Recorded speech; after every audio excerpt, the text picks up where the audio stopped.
Tunda ya, jadi bukan batal. Saya udah jauh-jauh nih ngelesain kasus yang lebih besar sampai ke sini sudah siap lah gitu. Cuma ternyata saya maunya sampai pagi selesai. Ternyata klien kita ini sakit. Kalau klien sakit sebagai penasihat hukumnya, pengacaranya yang mengikuti keinginan dari klien. Padahal kami sudah siap materi untuk Arman, untuk Shopee, untuk Pak Wijo Narko, itu perusahaan terbuka, perusahaan besar. Seperti itu, harusnya bertanggung jawab juga terhadap barang yang dia keluarkan. Jadi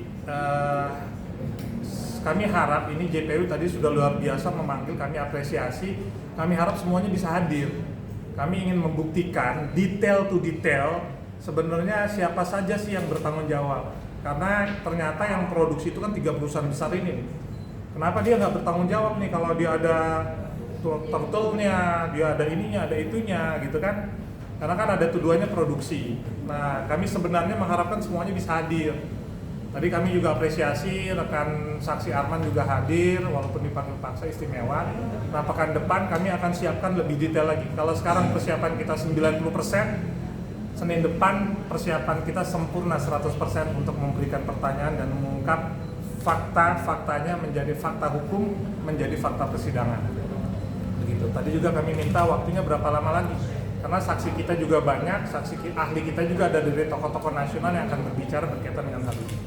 Pak, untuk kondisi Dr. Richard Lee sendiri lagi semakin drop gimana? Sudah pasti, yang namanya kan di lapas ya, di lapas, keterbatasan, kangen sama anak, kangen di keluar dan segala macam, pusing lah ngurusin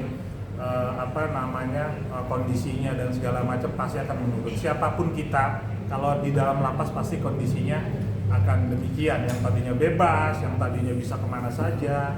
Nah, itu hal yang wajar lah yang dirasakan oleh seseorang. Nah, sekarang dia sudah menyatakan tidak kuat. Belum pernah nih sepanjang sidang dia menyatakan tidak kuat. Seperti kalau capek, saya lebih capek sekali. Seperti itu. Tapi ini karena kita punya pertanggungjawaban terhadap klien kita, nah kita hadir. Bahkan tim kita sudah dari tadi pagi sudah hadir. Nah, oleh karenanya kita akan siap untuk bisa mengungkapkan fakta-fakta hukum menjadi fakta persidangan. Jadi kami tidak buat hal-hal baru, kami hanya menyampaikan hal tersebut. Dan kami punya satu kunci. Ini satu kunci yang luar biasa nanti yang akan pertanggungjawaban itu nanti kepada pemilik. Kami sudah punya satu kunci. Ini aturan hukum yang kuat dikeluarkan oleh menteri menjadi pertanggungjawaban pemilik barang itu sendiri di akun tersebut.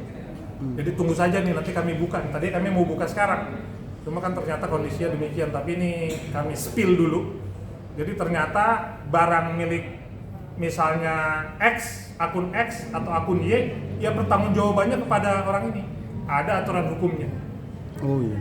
Iya, ini spillnya sudah 90%, makanya nanti orang-orang itulah yang akan diminta pertanggungjawabannya.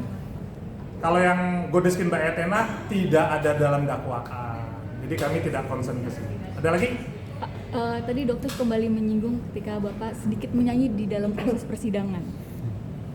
Kenapa? Ya, kembali disinggung katanya sebagai... Ya kan supaya kalau keras intimidasi, kalau bohong, kalau pelan nggak kedengeran. Jadi kalau ada sedikit mirip-mirip, ada lirik, ya supaya lebih santai kan kadang-kadang yang bisa diterima itu yang kayak lagu kan bisa diterima tuh, sangat kayak lagu ya, lebih mudah dicerna. Oh ternyata demikian lah.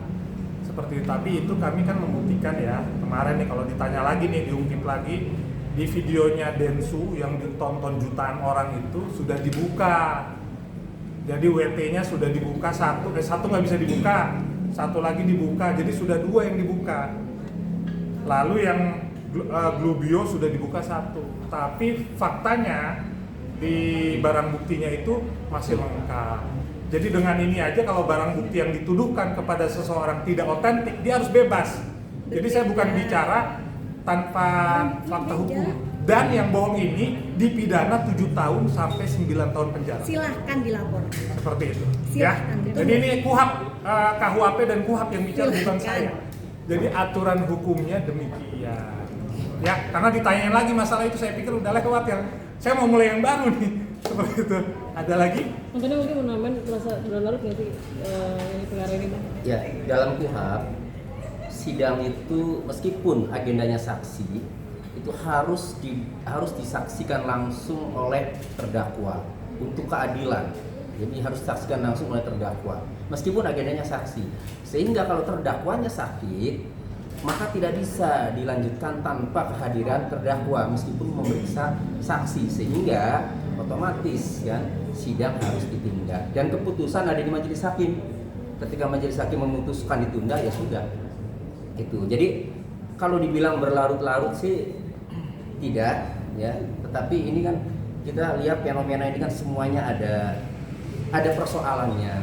Nah, sehingga yang terakhir ini karena klien kami kondisinya sakit ya, kemudian disampaikan ke majelis, jaksa pun sudah berupaya agar saksi satu aja diperiksa, tetapi karena kondisi Dr. Richard memang sakit, hakim memutuskan ditunda itu. Jadi ini sudah sesuai aturan. Emang kalau majelis minta surat keterangan sakit siap menyiapkan pengadilan? Oh, kalau dilihat dari fisik aja sakit pucet dia. Ya, kalau kita lihat secara langsung nih, kalau tadi saya lihat dia memang pucet nggak seperti biasanya. Jadi kalau secara real saya sampaikan dia memang sakit. Kalau kita seger nih kayak Mbak ini, ya kita lihat dia seger. Kalau tadi dia sakit, capek lah. Terakhir kami tunggu para saksi dan ahli yang hadir. Kita akan mengungkap fakta-fakta hukum menjadi fakta persidangan. Terima kasih. Selamat malam. Terima kasih. Dibilang bang, tapi dibilang sakitnya itu manipulatif oleh dokter itu gimana bang? Tadi kita lihat sendiri ya. Jadi kalau manipulatif kita bisa lihat. Tapi kalau tadi kan dia benar-benar pucet ya. Kalau hari ini dia benar-benar sakit. Oke. Ya kita bisa lihat. Thank you bang.